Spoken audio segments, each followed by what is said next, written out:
We just want to have conversation, real honest conversations about how do we ruin our lives. There's many things, there's many things that make you feel like your life is not where you should. So maybe we discuss some of them as a family, and you know, we can just share, like, you know, some of the ways which maybe we feel like we've ruined our lives before and how maybe we got out of it. So maybe I'll read the first one. We just talk through it. So the first one is comparing yourself to others. Ooh, this one is a big one, especially in the generation of social media. Because if you have just, if I couldn't see Dana's life, I couldn't see Grandma Pam's life, it's just my life I saw, there would be nothing to compare it to. So I would generally just appreciate my life. By the constant comparing ourselves, we feel like we need to be where other people are, even in relationships, even in how we look, we compare ourselves so much, and I feel like that is like the beginning of like the awful feeling, the lack of appreciation for our lives. Absolutely. I agree to that. I just strongly believe, you know, the irony to this is like,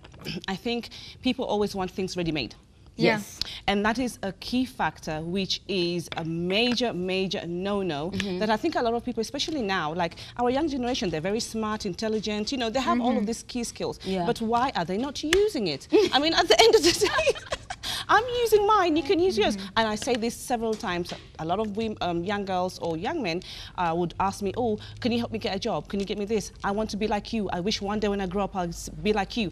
And I'm like, you can be like yourself and be the best, highest value, truest value of yourself if you just use your skills and education and concentrate on what you're good at. Key, talent, etc., etc. But when people just look at you, because you can't be me, your talent and your skills is not the same. So even if you try, you can't be me, because I am living my truest, highest value. Your boobs are not even the same. Exactly, they're too big.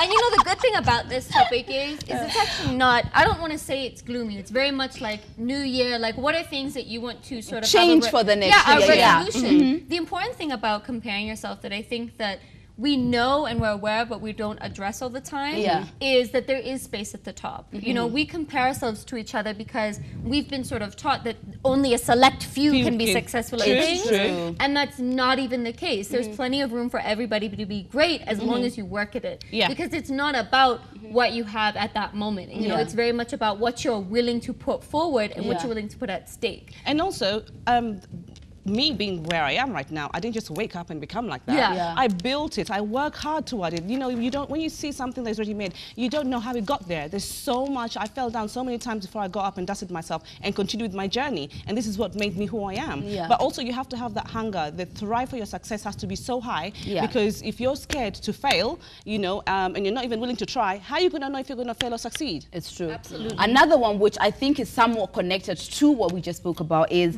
settling for what would be termed as less. Now this tends to be, I think it's kind of a fear of there's not enough for everyone. You know, there's not enough of good men, there's not enough of money, there's not enough of good jobs. You know, why would I be the one who pans out to be Beyonce? You know, that feeling makes you feel like, you know what, all right, he's here, yes, he beats me, yes, he's always cheating on me, but at least I have someone. At least I'm not alone. Yes, you're so right. Being content. You reduce your standard because you're afraid that you won't be able to get any better. You know, and that's sad. You're right. It does feed into the other points, because both of these also bring me back to this point of like, you being pretty and having something doesn't mean that I also can't be pretty. We can both be equal and still have the sort of same things. And you're right. People sort of go through life assuming that there's never enough. Even me, I suffer from this whole scarcity mentality. You know, especially when you're in transition periods of life, you think, oh my God, there is no next step.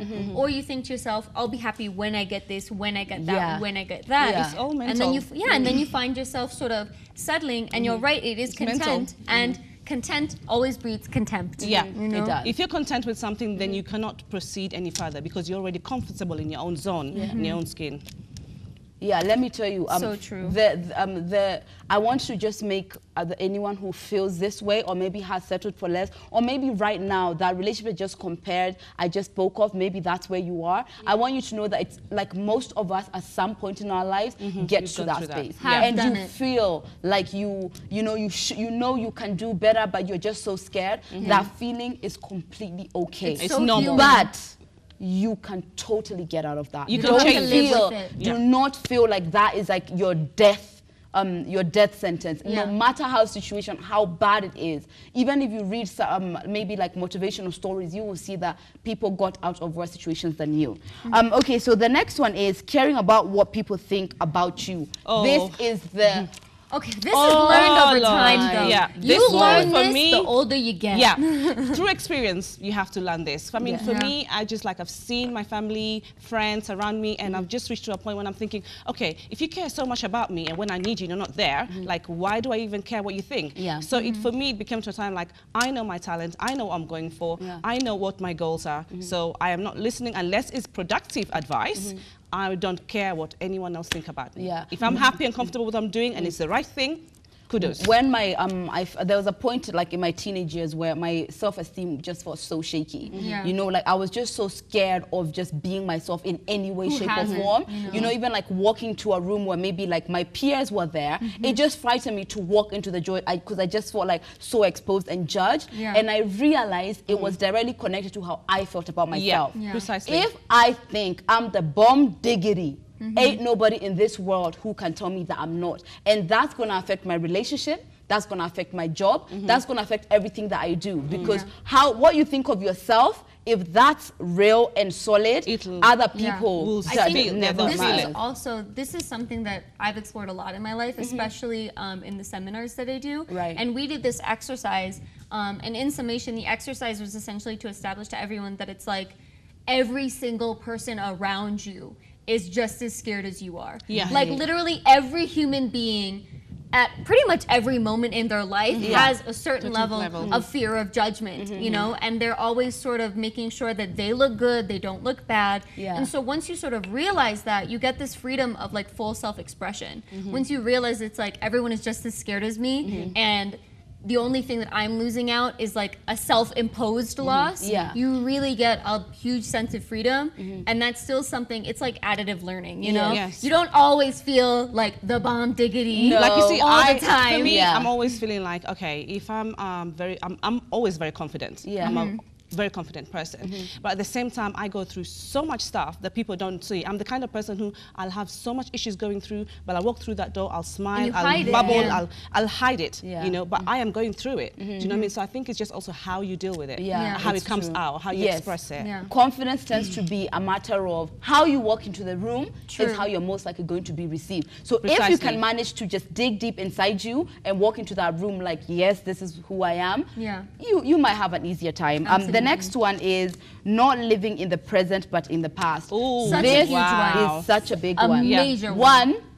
The biggest issue with this is that your past or your future are always going to seem either far better or far worse than the present moment. You know, so it's like you lose either way. You are never going to win against your past, and you're never going to win against your imagined future. So then you take away the value of this moment. You can hear someone saying that, oh, the year has gone sorry, the year has gone so fast, and that's because maybe half the time all you did was think about what used to be and be afraid of what's gonna be. Now you see, this is the part where I like to talk about as well, because this a lot of people go through this, they experience it. You know, young, old, whatever age you are. But I just feel like, you know, when you have all these things, when you're thinking of the past and the future, and you're not concentrating on what you can change about it, it takes toll on you. It affects you physically, it affects you mentally, intellectually, spiritually, and it will show. Whatever you do, work, relationships, with your family, it will show, and it does affect you majorly. Not only that, again, part of the seminar that I do, we talk a lot about how your past affects you,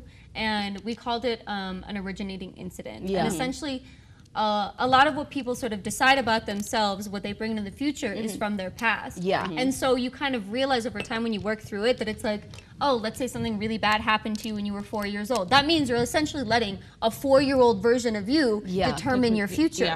And so you go through this whole issue in your life of like, I can't be this way, or I have to be this way because of something that happened to you that you didn't let go, or you couldn't get over. It defines who you are, and it doesn't necessarily have to define that. I think also it's important for me, this is something that I practice a lot, for those of us who are watching out there, the way you speak to yourself will affect you. That is such when you a wake up and you believe Self-affirmations. that I am not good enough, I'm not beautiful enough, regardless of anyone telling you that, it will take a toll in your life. What you need to start doing is talking positively to yourself, to your mind. It will absorb it, and before you realize it, you're actually being a better person, a truer version of yourself.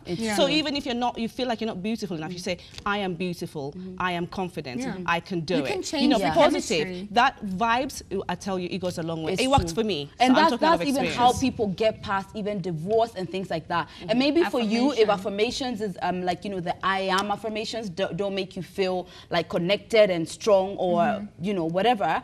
The one thing that I know a lot of Christians and very strong people who have a very strong faith, the one thing that they say is feeling like, you know, their faith in God is really solid. So if you say, God loves me, God approves of me, so who else, whatever it is that you say, whether it's connected to your faith or connected to you personally, speaking power into your mind honestly can change things. I think that's a really good one. You guys, the hashtag is Ebru Let's Talk. Do you feel like maybe your future is affecting you, or maybe fear of the future and maybe traumas of the past, or, you know, even positive, like, you know, kind of over romanticizing the past? Do you think those are some of the things that maybe are affecting you? The hashtag is Ebru Let's Talk. Please do be honest. Share with us. We're sharing or with even you an about affirmation that you say. I want to see open. someone Yes. tweet, what affirmations do you say to yes. yourself? How did you maybe get out do something you speak to negative? yourself? You know, how did you improve? Because Absolutely. we're all here sharing an